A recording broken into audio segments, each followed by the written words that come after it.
The thunder of hooves echoed across the valley as Clara Bennett raced her chestnut mare along the edge of the Snake River, her heart pounding with the forbidden thrill of escaping her father's watchful eye. It was 1876, and in the Idaho Territory town of Rhyolite, a woman's life was prescribed by strict boundaries Clara had grown increasingly desperate to break. "Faster, Penny," she urged the horse, the warm summer wind whipping her honey-brown hair free from its pins. At 20 years old, Clara had spent the last 2 years watching her friends marry men chosen by their fathers, settling into lives that seemed to shrink with each passing season. She had resolved not to meet the same fate. The sight of a lone rider ahead made her slow her pace. Even from a distance, she recognized the broad shoulders and the distinctive way he sat his horse. Her pulse quickened as she approached. Rugged and sun-bronzed from years working cattle, Ryder Blackburn cut an imposing figure against the vast landscape. At 26, he was everything her father despised: a man who'd made his own way without family connections or inherited wealth. "Miss Bennett," he called, tipping his hat as she drew her mare to a halt. His blue eyes crinkled at the corners when he smiled. "Riding alone again?" "Mr. Blackburn," she acknowledged with a smile that revealed more than was proper. "I seem to find myself without a chaperone. Again. Your father would have my hide if he knew we kept meeting like this." Clara's laugh rang out clear in the open air. "My father would have your hide for looking in my direction at all." The two had been crossing paths, accidentally, for months now, ever since Ryder had delivered a horse to her father's ranch and Clara had served him lemonade on the porch. There had been something in his direct gaze that day, something honest and unguarded that had called to something in her. "I'm heading up to Willow Creek," he said, gesturing toward the foothills. "The view at sunset is worth the ride. Would be a shame to enjoy it alone." Clara knew she should decline. Bartholomew Bennett was the most prosperous banker in Rhyolite, and he had grand plans for his only daughter, plans that certainly didn't include a cowboy with calloused hands, and little to his name beyond a small ranch he was struggling to build. "Lead the way, Mr. Blackburn," she said instead. As they rode side by side, Clara felt more alive than she had in years. Ryder told her stories of growing up in Texas, of driving cattle across 3 territories, of nights under stars so bright they seemed close enough to touch. She told him of her mother who had died when she was 12, of the books she read in secret, of her dreams to see more of the world than just Rhyolite. The sun was beginning its descent when they reached the overlook at Willow Creek. They dismounted, and Ryder spread his coat on a flat rock for them to sit. "It's beautiful," Clara breathed, taking in the panorama of valleys and mountains stretching beyond. "Yes," Ryder agreed, though when she turned, she found him looking not at the landscape but at her. The moment stretched between them, taut with possibility. When he leaned forward to kiss her, Clara didn't pull away. In that kiss was everything she'd been missing: freedom, passion, the promise of a life defined by her own choices rather than her father's. "I should get you back," he said reluctantly when they parted. "It'll be dark soon." They rode back mostly in silence, both aware of the line they had crossed. At the edge of the Bennett property, Clara reluctantly prepared to part ways. "Will I see you again?" Ryder asked, his voice low. "Sunday, after church," she whispered. "I can slip away during the social. Meet me behind Garrison's Mercantile." He nodded, and with one last lingering look, they separated, Clara guiding Penny toward the stables while Ryder disappeared into the gathering dusk. Clara knew she was playing a dangerous game. Her father had been negotiating with Judge Hollister about a match between Clara and the judge's son. Percy, a pale, bookish young man who had never shown interest in Clara beyond her father's wealth and position. The thought of being tied to Percy for life made her stomach turn. Over the weeks that followed, Clara and Ryder continued to meet in secret, behind Garrison's mercantile after church. Brief encounters when she went to town for supplies. Once, daringly, in the orchard behind the Bennett house when her father was away on business. Each time, Clara fell deeper under the spell of Ryder's honest affection and unwavering respect for her thoughts and dreams. He spoke of his plans to expand his modest ranch, of the house he was building with his own hands, and increasingly, he spoke of a future that included her. "I know I can't offer you the life your father wants for you," he told her one evening as they sat by the creek, hidden from view by a stand of cottonwood trees. "But I would work every day to make you happy." Clara touched his face, rough with stubble. "The life my father wants for me isn't the one I want for myself." The secrecy wore on them both, but Clara knew her father would never approve. Bartholomew Bennett had risen from nothing, and now that he had secured his position among Ryelites' elite, he would not allow his daughter to marry a man he considered beneath her station. Their careful arrangement might have continued indefinitely if not for the events of an unusually warm October day. Clara had ridden out to meet Ryder at an abandoned homestead halfway between their properties. The place had become their sanctuary, a spot where they could speak freely without fear of being discovered. "I've been thinking," Ryder said as they walked hand in hand through the overgrown garden, "that maybe it's time I spoke to your father." Clara stopped, alarm flashing across her face. "Ryder, he would never, I know he wouldn't approve, not at first," he interrupted gently. "But I can't keep stealing moments with you like this. It isn't right and it isn't fair to you." He took both her hands in his. "I love you, Clara Bennett. I want to marry you properly in front of God and everyone." Tears pricked at Clara's eyes. "He'll refuse." "Then we'll find another way," Ryder said firmly. "But I need to try this first, to do right by you." Clara knew he was right. The sneaking around had begun to wear on her conscience too. And the thought of being Ryder's wife, openly and honestly, filled her with a joy she could barely contain. "All right," she agreed. "But let me talk to him first, prepare him." They parted with a kiss that held the promise of a future together, neither knowing that their secret had already been discovered. Thomas Garrison, the mercantile owner, had seen them together, and eager to curry favor with the town's most influential banker, had sent word to Bartholomew Bennett. When Clara returned home, her father was waiting. The moment she stepped through the door, she sensed something was wrong. He sat in his leather chair, a glass of whiskey in his hand, his face thunderous. "Where have you been, Clara?" The deceptive calm in his voice chilled her more than shouting would have. "Riding," she answered, forcing steadiness into her voice. "It was too fine a day to stay indoors." "Riding," he repeated. "Alone." Clara hesitated only a moment, but it was enough. "Do not lie to me." He roared, surging to his feet. "Garrison saw you with that cowboy, that fortune-hunting nobody. Father, please, I have worked too hard, sacrificed too much, to see you throw yourself away on the first drifter who pays you attention." "Ryder isn't a drifter," Clara protested, anger rising to match his. "He owns land. He's building something. And he respects me, treats me as a person with my own thoughts and feelings, not as property to be traded for business advantages." Her father's face darkened dangerously. "So this has been going on long enough for you to develop feelings for him. How long, Clara? How long have you been deceiving me?" When she remained silent, he slammed his glass down on the side table.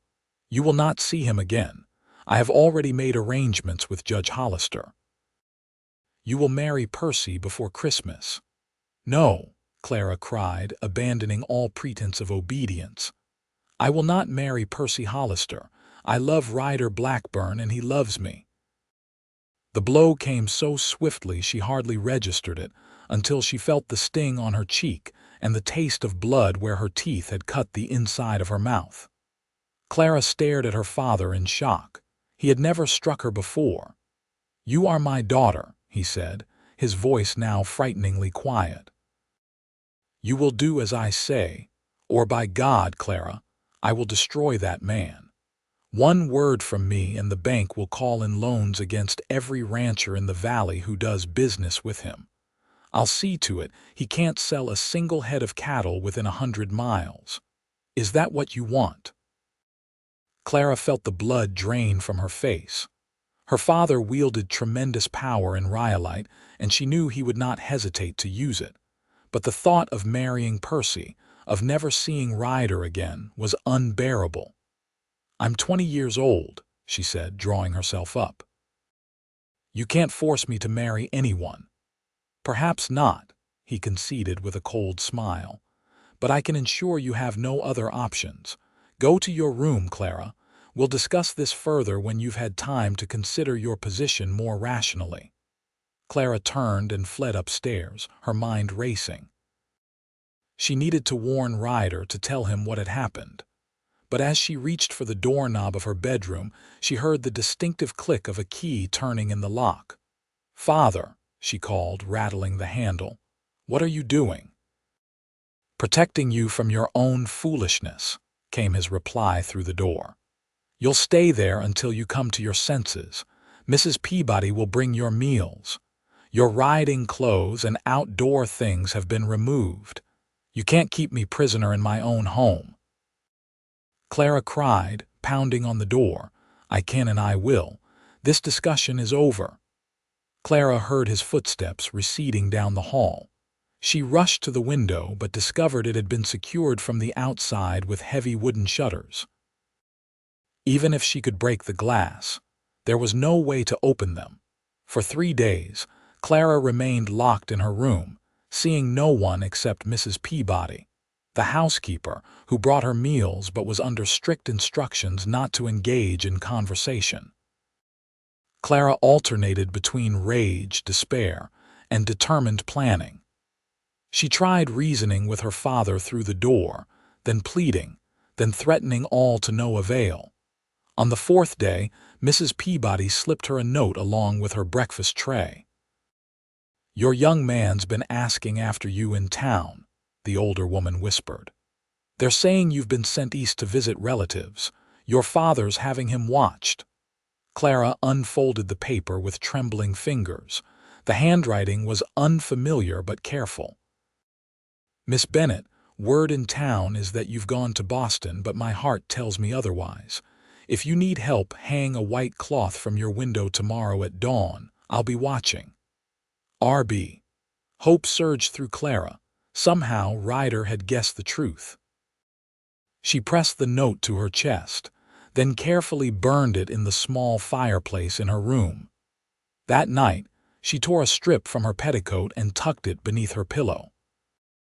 As the first hint of dawn lightened the sky, she pried at the edges of the shutters with a hairpin, working until she created a gap just wide enough to push the white fabric through. It fluttered in the early morning breeze, a desperate signal to the man she loved. Hours passed with no response. Clara paced her room, alternating between hope and despair. Had he seen it? Would he be able to help her? As dusk approached, she heard a commotion downstairs, raised voices, then the sound of something heavy hitting the floor. Clara pressed her ear to the door, straining to make out what was happening.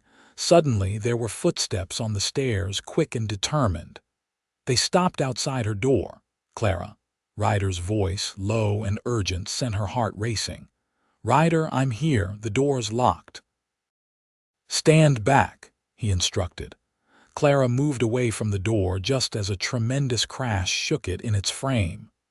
A second impact splintered the wood around the lock, and on the third try the door burst open. Ryder stood there, breathing hard, a heavy wooden beam in his hands, part of a stair railing, Clara realized.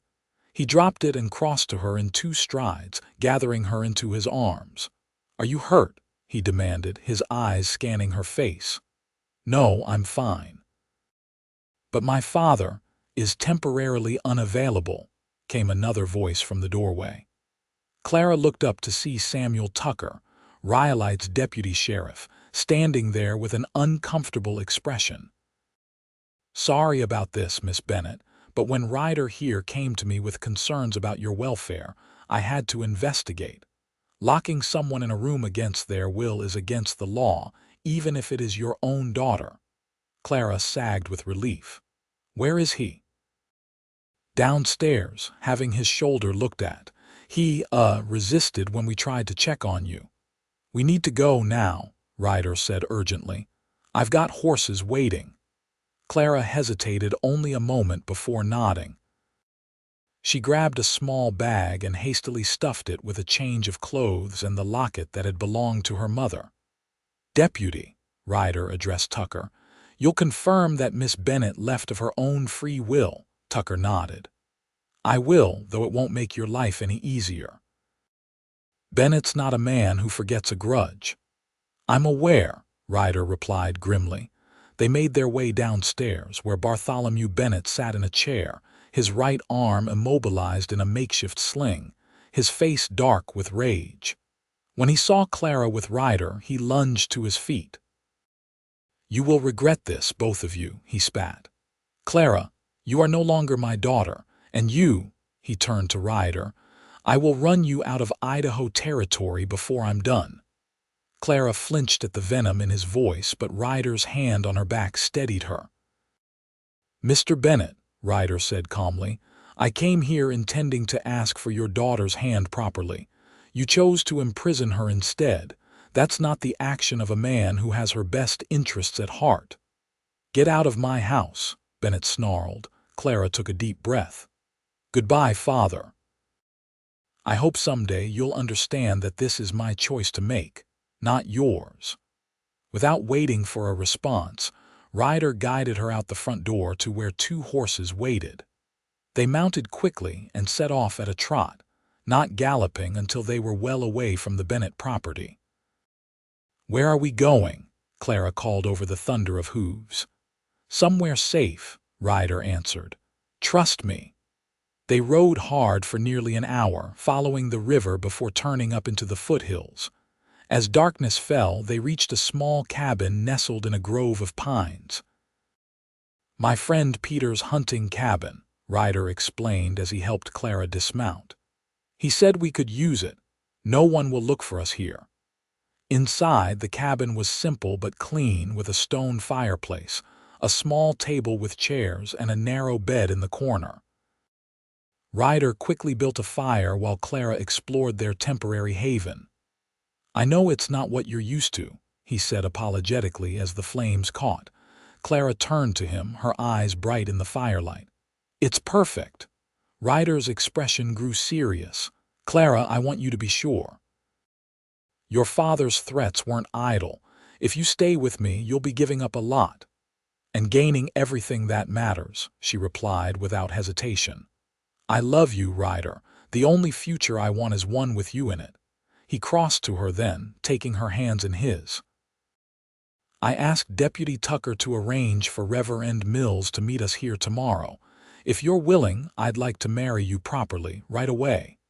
Clara's heart soared at the sincerity in his eyes. "Yes," she whispered. "Yes, I'll marry you." Their kiss was tender at first, then deepened with the promise of all that lay ahead. That night, they talked for hours by the fire, planning their future together. Ryder spoke of his ranch, of the house he'd been building for her, though he hadn't dared hope she would ever see it. Clara shared her dreams of perhaps opening a small school someday, of having children, of building a life based on love rather than obligation. They slept separately that night, Clara on the bed, Ryder on a bedroll near the fire, both knowing that tomorrow would change everything. Morning brought Reverend Mills, along with his wife as witness and Peter Jenkins, whose cabin had provided them sanctuary. The ceremony was brief but heartfelt. Clara wearing her plainest dress adorned only with wildflowers Ryder had gathered at dawn. "I take you, Clara Bennett, to be my lawfully wedded wife," Ryder vowed, his voice steady and sure. "To have and to hold from this day forward, for better or worse, for richer or poorer, in sickness and in health, to love and to cherish, till death do us part." When Clara repeated the vows, she felt the weight of her father's anger fall away, replaced by the lightness of choosing her own path. As Reverend Mills pronounced them husband and wife, she knew with absolute certainty that she had made the right decision. After the small wedding party departed, Ryder turned to his new bride. "Mrs. Blackburn," he said, the name sounding like music on his lips, "are you ready to see your new home?" They rode for another 2 hours, cresting a hill that overlooked a small but fertile valley. In the distance, Clara could see a modest ranch house, newly built, with smoke rising from the chimney. "I had my foreman's wife get it ready," Ryder explained. "It's not grand, not yet," but Clara silenced him with a kiss. "It's ours," she said. "That's all that matters." Their arrival at the ranch was met with warm welcomes from Ryder's small crew, 2 ranch hands, a cook, and the foreman and his wife. If they were surprised to see their boss return with a bride, they hid it well, offering congratulations and a celebratory dinner. That night, for the first time, Clara and Ryder shared a bed as husband and wife, their union sealed with tender passion and whispered promises for the future. The days that followed took on a rhythm of their own. Clara learned the workings of the ranch, helping with the household management and discovering, to her delight, that she had a knack for keeping the books, a skill that immediately improved Ryder's business operations. Ryder, for his part, worked from dawn until dusk, determined to build something worthy of the wife who had given up so much for him. But the shadow of Bartholomew Bennett's threats hung over them. News came that he had indeed called in loans from several ranchers who did business with Ryder, forcing them to sell elsewhere. The bank refused to extend credit to the Blackburn Ranch, and several merchants in town suddenly found reasons not to fill Ryder's orders. "He's trying to starve us out," Ryder admitted one evening as they sat on the porch, watching the sunset paint the mountains gold and crimson. "But we'll find a way through." Clara squeezed his hand. "We will. I've been thinking. What if we bypass Rhyolite altogether? The railroad's only 30 miles south. We could take the cattle directly there." Ryder considered this. "It would mean a longer drive, but if we could get a fair price, it might work." And so began their determined effort to build their lives despite Bartholomew Bennett's opposition. Ryder arranged to sell his cattle in Wyoming territory, beyond her father's influence. Clara wrote to her mother's sister in Pennsylvania, who sent what money she could spare, along with words of encouragement and support. Winter came early that year, harsh and unforgiving. The young couple faced it together, spending long evenings by the fire, planning for spring and the future they would build. Despite the hardships, or perhaps because of them, their bond grew stronger. Clara found herself falling more deeply in love with her husband each day, marveling at his resilience and unwavering optimism. As the worst of winter loosened its grip, Clara made a discovery that filled her with both joy and trepidation. She was expecting a child. When she told Ryder, his face transformed with wonder and pride. "A baby," he whispered, placing his hand reverently on her still flat stomach. "Our baby." "Are you happy?" she asked, though his expression had already answered her question. "More than I ever thought possible," he assured her, gathering her close. "Though I worry about the timing, with things still uncertain." "Life doesn't wait for perfect circumstances," Clara said with a smile, "and neither, it seems, do babies." The news of Clara's pregnancy brought a renewed determination to their efforts to make the ranch profitable. Ryder worked longer hours, taking on jobs breaking horses for neighboring ranches to bring in extra money. Clara planted a large vegetable garden as soon as the ground thawed, determined to be as self-sufficient as possible. Spring roundup approached, and with it, the first real test of their plan to circumvent Bartholomew Bennett's influence. Ryder and his men would drive their modest herd to the railhead in Wyoming, hoping for prices good enough to see them through another year. 2 weeks before they were set to leave, a rider arrived at the ranch. Clara, now showing her pregnancy beneath her loose dresses, was tending to her garden when she heard the approach of hooves. Looking up, she was startled to see Mrs. Peabody, her father's housekeeper, dismounting from an unfamiliar horse. "Mrs. Peabody," Clara exclaimed, rushing to greet the older woman. "What are you doing here?" "I can't stay long," the housekeeper said urgently, glancing over her shoulder as if expecting pursuit. "Your father doesn't know I've come, but there's something you need to know, Mrs. Blackburn."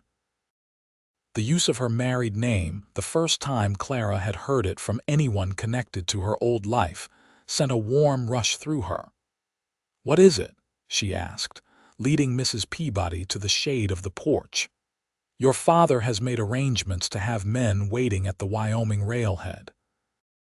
They're to turn away any cattle bearing your husband's brand, and if he argues—" Mrs. Peabody hesitated. "I fear they have instructions to do more than just refuse his business." Cold dread washed over Clara. "Are you certain?" "I heard him discussing it with Judge Hollister. The judge tried to dissuade him, said it was going too far, but your father, he's not been himself since you left. It's like something broke in him." Clara fought to keep her composure. "When did they leave, these men?" "Yesterday. There are 4 of them, led by that new foreman your father hired, Davis. The one with the scar." Clara had met Davis only once, but remembered him clearly, a hard-faced man with cold eyes and a jagged scar that ran from temple to jaw. The thought of him confronting Ryder made her blood run cold. "Thank you for coming," she said, squeezing Mrs. Peabody's weathered hands. "You've taken a great risk. You were always kind to me, Miss Clara. I couldn't stand by and let harm come to you or your husband." She glanced at Clara's swelling middle. "Or your little one," after Mrs. Peabody departed, promising to return to the Bennett house before her absence was noticed. Clara waited anxiously for Ryder to return from the north pasture. When she told him what she had learned, his face darkened with anger and concern. "I'll send word to change our route," he decided after considering their options. "We'll head west instead, try for the markets in Nevada." "It will take longer," Clara pointed out, "and the pass through the mountains will still have snow. We have no choice." "I won't risk confrontation with men like Davis." But the next morning brought news that made even this plan impossible. Heavy spring rains had washed out bridges along the western route. With the cattle already gathered and feed running low, they couldn't afford to wait. "I could go to my father," Clara suggested desperately. "Appeal to whatever decency he has left." Ryder shook his head firmly. "Absolutely not. You heard Mrs. Peabody. He's not rational where we're concerned, and in your condition." They fell silent, both acutely aware of the growing life that depended on their decisions now. "What about going north?" Clara asked finally. "To Boise. It's further, but the prices aren't as good," Ryder finished for her. "But you're right, it might be our only option now." The decision made, Ryder and his men prepared for the longer, more difficult drive to Boise. Clara watched the preparations with a heavy heart, knowing how much depended on this sale. They had stretched their resources to the breaking point through the winter. Without a successful drive, they might lose everything. The night before Ryder was to leave, Clara woke to find him sitting by the window, staring out at the starlit landscape. "Can't sleep?" she asked softly, moving to join him. Just thinking, he replied, pulling her onto his lap despite her protests about her growing weight. About how different everything is from what I imagined a year ago. Clara felt a pang of guilt. Do you regret it? Ryder's arms tightened around her. Never, not for a single moment. He placed a hand on the swell of her belly, smiling as he felt the baby move. But I wish I could have given you an easier path. I chose this path, she reminded him, and I would choose it again 1,000 times over. They held each other as dawn approached, neither voicing the fears that loomed over them that Bartholomew Bennett's reach might extend beyond Wyoming, that the drive might fail, that the precarious life they were building could crumble beneath the weight of his vendetta. When it was time for Ryder to leave, Clara stood in the doorway of their home, memorizing the sight of him astride his horse, strong and capable against the backdrop of the mountains they both loved. 2 weeks, he promised. 3 at the most. Take care of yourself and our little one. We'll be waiting, she assured him. Clara watched until the dust from the cattle drive disappeared over the horizon, then turned back to the tasks that would occupy her days in Ryder's absence. She had the garden to tend, bread to bake, mending to finish. Work that would keep her hands busy while her mind worried. 4 days after Ryder's departure, Clara was hanging laundry when she noticed a cloud of dust approaching from the direction of town. Shading her eyes, she made out 3 riders, moving at a deliberate pace toward the ranch. Her first thought was if Ryder had something happened. Had he sent word? But as the riders drew closer, she recognized the lead figure with a jolt of shock and apprehension. It was her father. Bartholomew Bennett rode onto the property with the confidence of a man who owned every inch of ground beneath his horse's hooves. Flanking him were 2 men Clara didn't recognize, both wearing sidearms that seemed deliberately visible. Clara stood her ground on the porch, one hand protectively over her belly, as her father dismounted and approached. Clara, he acknowledged curtly. The sight of her pregnancy didn't appear to surprise him, though his gaze lingered on her midsection momentarily. Father, she replied, keeping her voice steady, I wasn't expecting you, clearly. His eyes swept over the modest ranch house and outbuildings, his expression unreadable. I've come to make you an offer. Clara raised an eyebrow. An offer? Yes. He removed his hat, revealing hair that seemed to have more silver than she remembered. I want you to come home. This experiment of yours has gone on long enough. Experiment, Clara repeated incredulously. Father, I'm married. I'm having a child. This is my home now. A situation that can be remedied, he countered. The marriage can be annulled. The child, he paused, seeming to choose his words carefully, arrangements can be made, discreetly. Fury coursed through Clara, hot and sudden. Get off our property, she said, her voice dangerously low. Now. Don't be foolish, Clara, her father continued as if she hadn't spoken. Your husband is riding into a trap as we speak. Men are waiting for him at every possible market town within 200 miles. Even if he somehow manages to sell his pathetic herd, he'll never make it back with the money. Clara felt the blood drain from her face.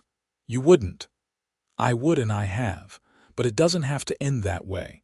Come home with me now, agree to put this unfortunate chapter behind us, and I'll call them off. Your cowboy lives go somewhere far from here, and you return to the life you were meant to have.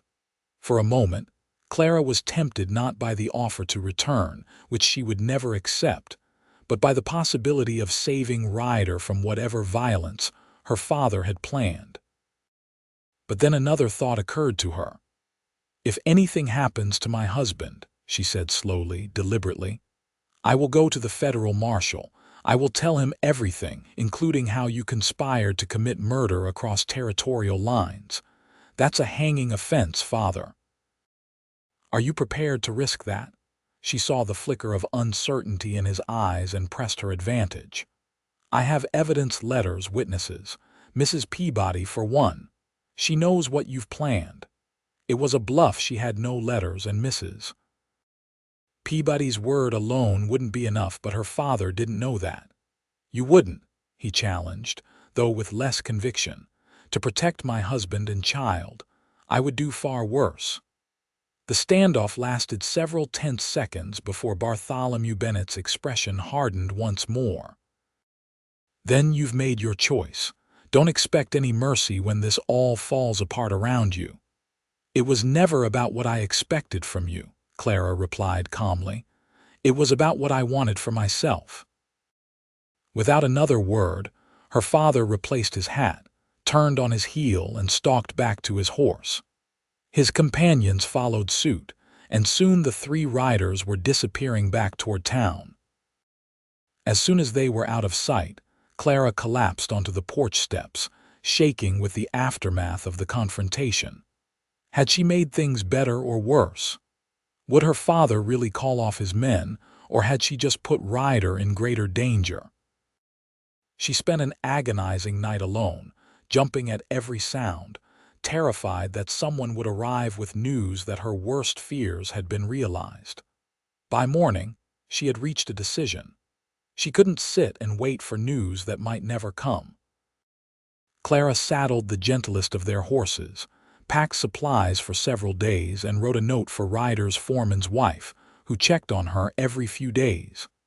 Then, against all advice and her own better judgment, she set out to find her husband. The journey was slow and cautious. 6 months pregnant, Clara couldn't risk riding hard or for too many hours at a stretch. She followed the most likely route Ryder would have taken, asking at farms and ranches along the way if anyone had seen a cattle drive heading north. 3 days into her journey, as she approached a small settlement along the Snake River, Clara spotted a familiar figure watering his horse at the river's edge. It was Thomas, one of Ryder's ranch hands. "Thomas," she called, urging her horse forward. "Thomas, where's Ryder?" The young cowboy looked up in shock. "Mrs. Blackburn, what are you doing out here alone?" "Looking for my husband," she answered breathlessly. "Is he all right? Where are the others?" Thomas glanced around nervously. "We got separated. There was trouble at the crossing north of here. Men waiting for us like they knew we were coming." Clara's heart clenched with fear. "Was anyone hurt?" "Not that I saw. Mr. Blackburn told us to scatter, drive the cattle in smaller groups. We're supposed to meet up in Boys in 3 days. I was just heading back to check if he needed help." "Take me to him," Clara insisted. "Please, Thomas."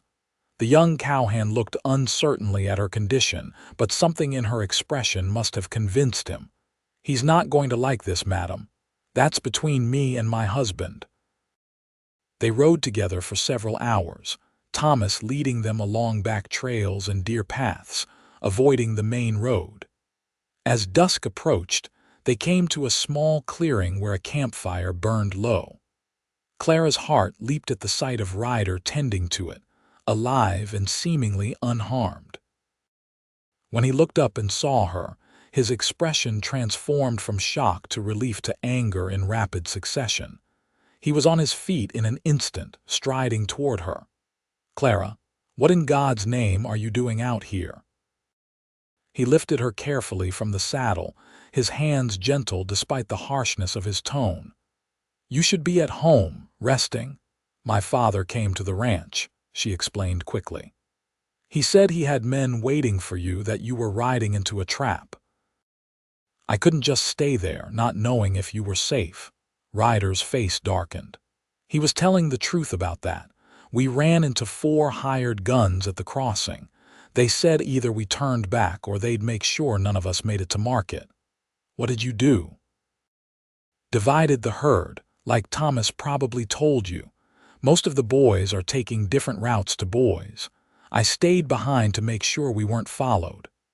Clara sagged against him, the exhaustion of the journey and the relief of finding him safe catching up to her all at once. "I was so afraid." Ryder guided her to the campfire, settling her on his bedroll and wrapping a blanket around her shoulders. You shouldn't have come, Clara. It's too dangerous in your condition." "I had to," she said simply. "And now that I've found you, I'm not letting you out of my sight again." Despite his obvious concern, a smile tugged at the corners of Ryder's mouth. "Stubborn woman. What am I going to do with you?" "Take me with you to Boise," she answered promptly.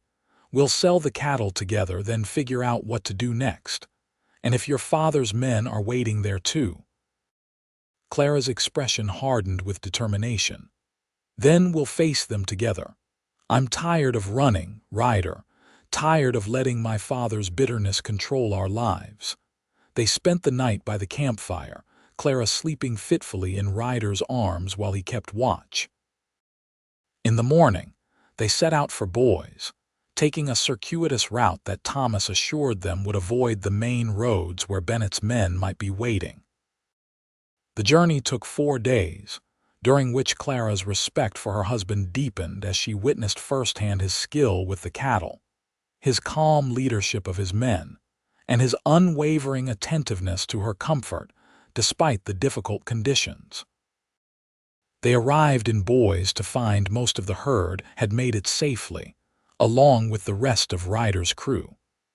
To their relief, there was no sign of Bartholomew Bennett's hired guns.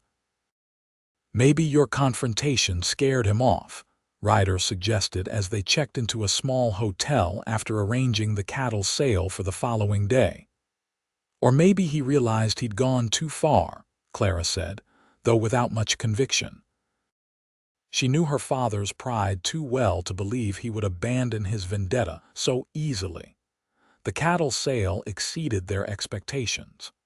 Prices were high due to increased demand from the mining camps that had sprung up throughout the territory. For the first time since their marriage, they had enough money not just to survive, but to begin to thrive. "We could expand the ranch," Ryder mused as they counted the profits in their hotel room. "Buy that adjacent property Johnson's been wanting to sell," Clara nodded thoughtfully. "And maybe hire more hands. You've been working yourself to exhaustion." "First, we get you home safely," Ryder said firmly. "And no more adventures until after the baby comes."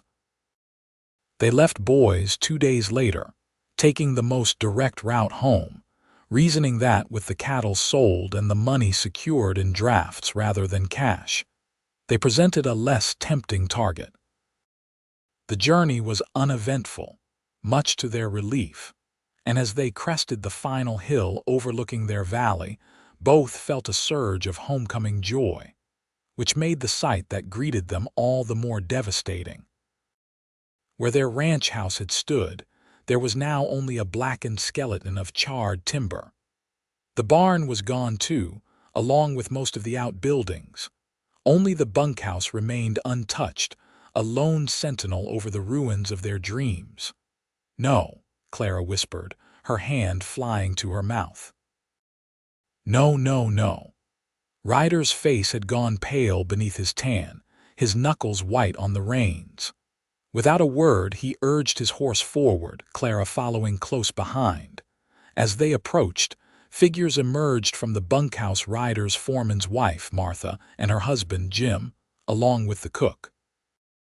Their expressions told Clara everything she needed to know even before they spoke. "It happened 2 days ago," Jim explained grimly once they had all gathered in the bunkhouse. "Middle of the night. We tried to save what we could, but it went up so fast. Was anyone hurt?" Ryder asked, his voice strained. "No, thank the Lord. We were all in here when it started." "Who did it?" Clara asked, though she already knew the answer. Martha and Jim exchanged glances. "4 men," Martha said finally. "We didn't recognize them, but they made it clear they were acting on orders. Said to tell you this was just the beginning." Clara closed her eyes, a wave of guilt washing over her. This was her father's response to her defiance, not a direct attack on Ryder, which might have drawn legal attention, but the destruction of their home and livelihood in a way that would be difficult to prove wasn't an accident. "We'll rebuild," Ryder said after a long silence, reaching for Clara's hand. Better than before. But Clara could hear the strain in his voice, see the defeat threatening at the edges of his expression. They had the money from the cattle sale, yes, but rebuilding would take months they didn't have with a baby on the way and winter approaching again. That night, as they made do with pallets on the bunkhouse floor, Clara lay awake long after Ryder had fallen into an exhausted sleep. This couldn't go on. Her father would never stop, not until he had destroyed everything they had built together. There had to be a way to end this, once and for all. Morning brought clarity and a plan. After breakfast, Clara took Ryder aside, away from the others who were already clearing debris from the house site. "I need to go back to Rhyolite," she said without preamble. "Absolutely not," Ryder replied instantly. "After what your father's done, because of what he's done," Clara interrupted. "This has to stop, Ryder. He won't stop until one of us makes him." "And you think that should be you? Clara, you're 6 months pregnant. I won't risk you or our child." "It's because of our child that I have to do this," she insisted. "What kind of life will we have if we're always looking over our shoulders, waiting for the next attack? I know my father. He respects strength, not submission. I need to show him I'm not backing down." Ryder studied her face, his expression torn between admiration and fear. "I'll go with you." Clara shook her head. "You need to stay here, start rebuilding. We need a home before the baby comes." She placed a hand on his chest, feeling his heart beat strong and steady beneath her palm. "Trust me, Ryder. I know what I'm doing." After hours of debate, Ryder reluctantly agreed, but with conditions. She would take Jim as escort, they would stay at the hotel in town rather than approach her father's house directly, and if there was any sign of danger, they would return immediately. 2 days later, Clara rode into Rhyolite for the first time since her hasty departure months earlier. The familiar sights of Main Street, the mercantile, the saloon, the bank her father had built stirred a complex mix of emotions. This had been her home for 20 years, yet now she felt like a stranger. News of her return spread quickly. As she and Jim made their way to the hotel, Clara felt the weight of curious stares from townspeople who had known her all her life. Some nodded in greeting, others looked away, but all seemed aware of the drama unfolding in their midst. Mrs. Blackburn, the hotel clerk, acknowledged her with a nervous glance as she signed the register. The use of her married name in this place felt like a small victory. Once settled in her room, Clara sent a message to her father at the bank. "I am at the Grand Hotel. We need to talk. Alone." Clara, the response came within the hour. "My office. 3 o'clock. Come through the back door." At precisely 3 o'clock, Clara stood at the rear entrance of Rhyolite National Bank. Her pregnancy was impossible to hide now, her condition obvious even beneath the loose cut of her traveling dress. She knocked firmly on the door. It opened to reveal not her father but Mrs. Peabody, who ushered her in with a quick, worried glance up and down the alley. "He's waiting in his office," the housekeeper whispered. "Be careful, Mrs. Blackburn. I've never seen him like this." Clara squeezed the older woman's hand gratefully, before squaring her shoulders and making her way down the familiar hallway to her father's private sanctum. Bartholomew Bennett sat behind his massive oak desk, looking older and harsher than Clara remembered. The lines around his mouth had deepened, and there was a coldness in his eyes that hadn't been there before. "Father," she greeted him, remaining standing despite the chair he indicated. "You've grown bold," he observed, his gaze moving dismissively over her pregnant form. "Coming here alone."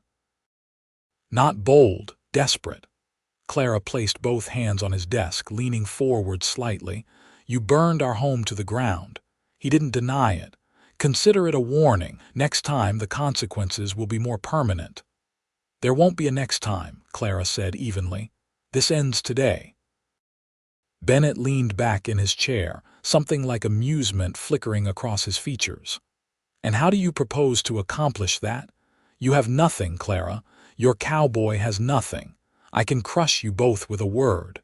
You're wrong." Clara reached into her reticule and withdrew a thick envelope, which she placed on the desk between them. "Inside is a detailed account of everything you've done, the men you hired to threaten my husband, the fire, all of it.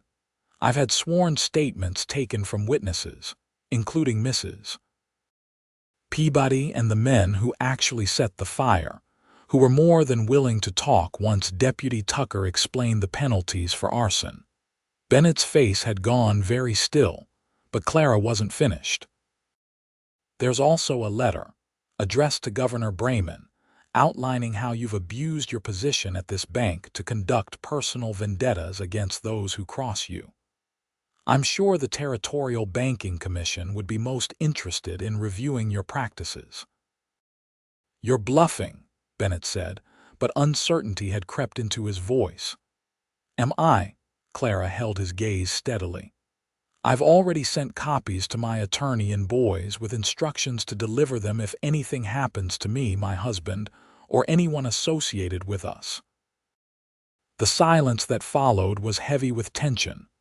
Clara could almost see her father calculating, weighing the risk to his reputation and position against his desire for revenge. "What do you want?" he asked finally, his voice clipped. "Peace," Clara answered simply. "Leave us alone. Let us live our lives. In return, these documents stay sealed. And if I refuse, then you lose everything, your position, your standing in this community, possibly your freedom. Is destroying my happiness really worth that price?" Bartholomew Bennett studied his daughter for a long moment, as if seeing her clearly for the first time. The young woman standing before him wasn't the obedient daughter he'd raised, but a formidable opponent in her own right. "You would do this to your own father?" he asked, an edge of genuine hurt beneath the anger. "You gave me no choice," Clara replied softly.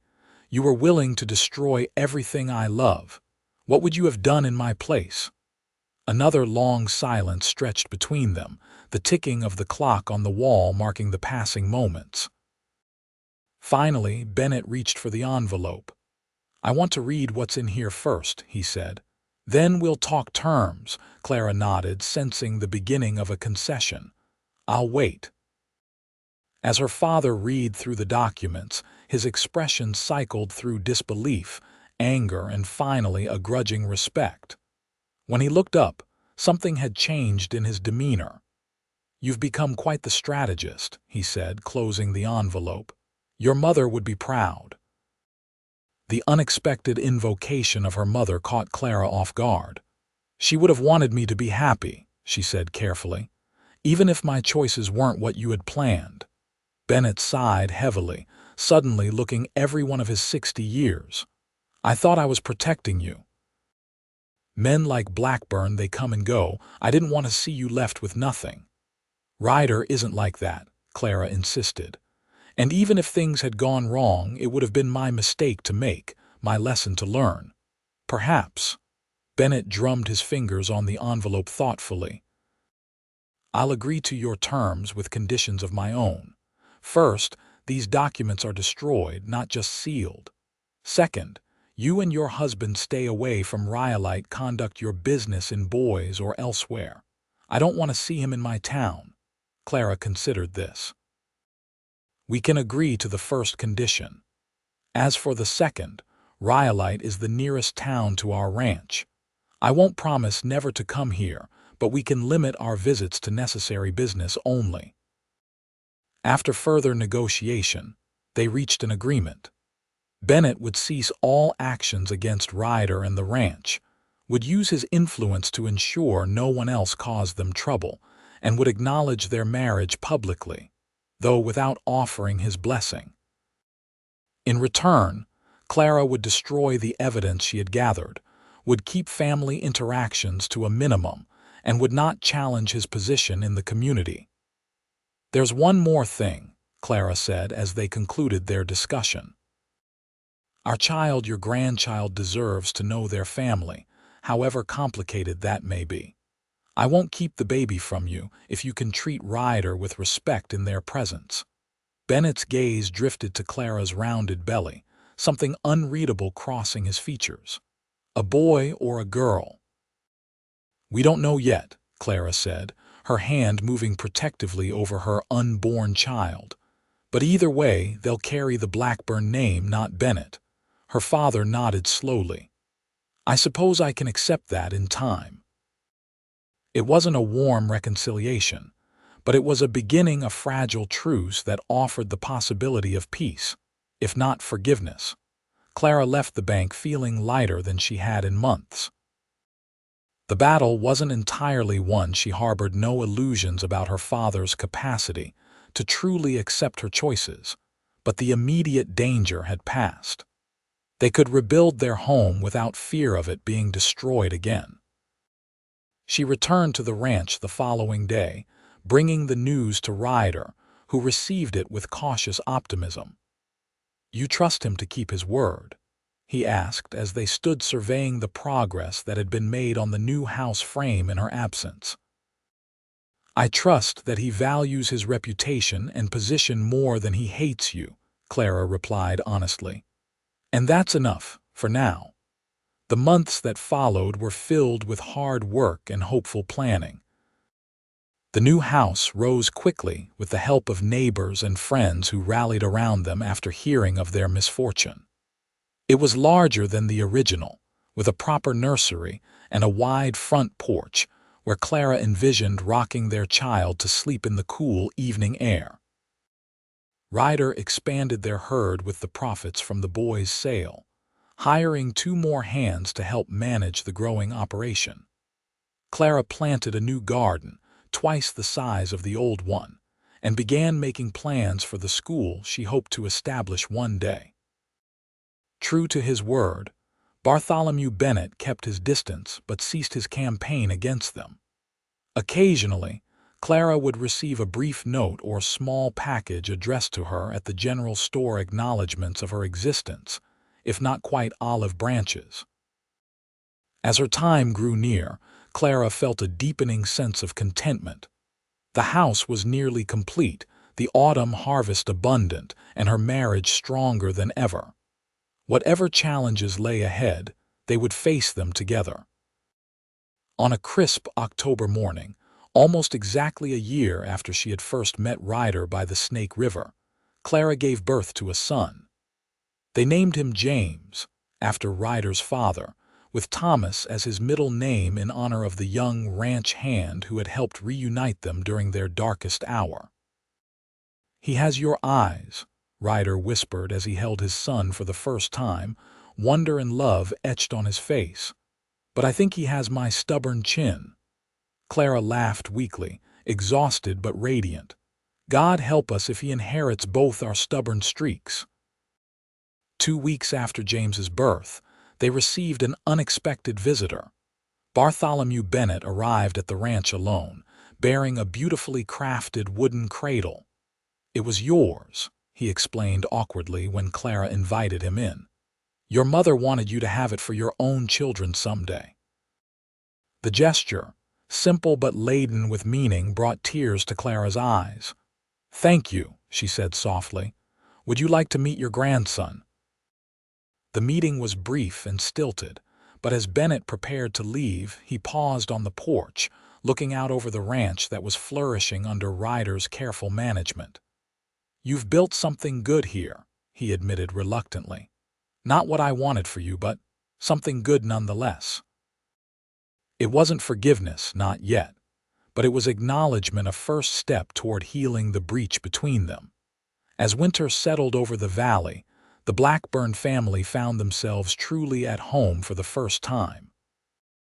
The new house, warm and solid against the cold, filled with the quiet sounds of their life together, Ryder's boots on the porch after a day's work, Clara's soft lullabies to James, the crackle of the fire in the hearth.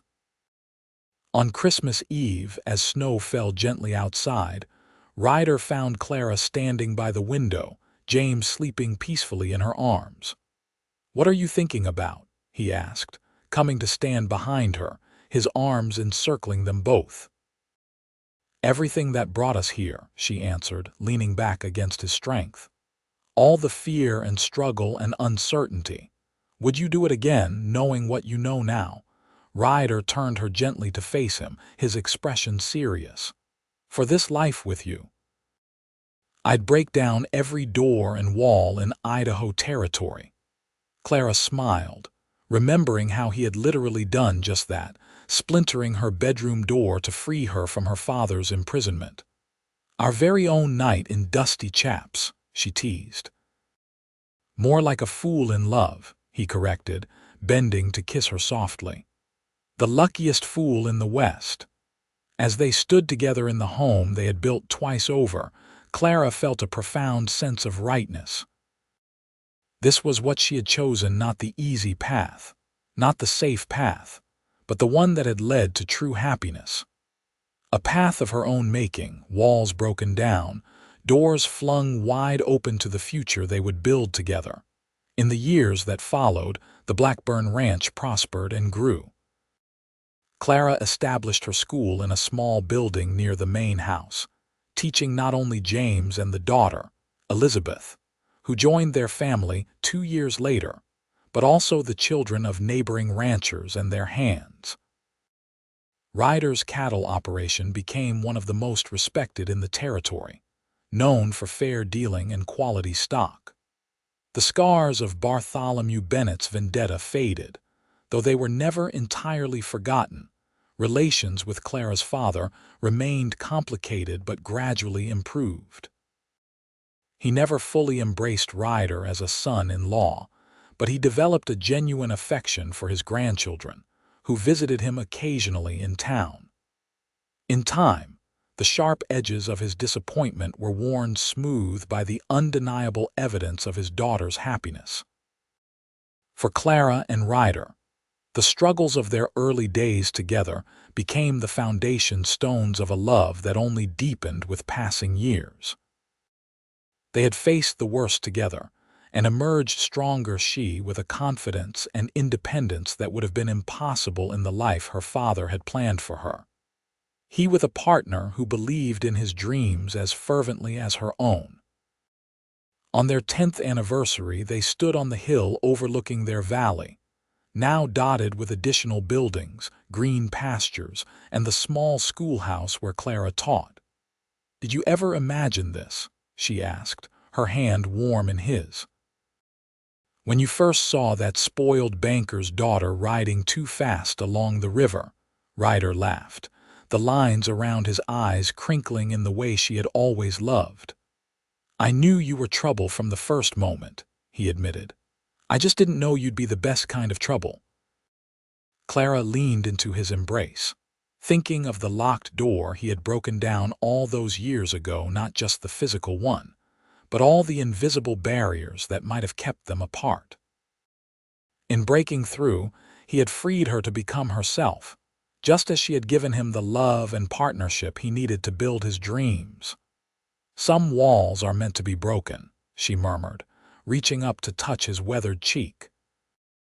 "And some loves are worth fighting for," he replied, bending to kiss her as the sun set golden over the life they had created together.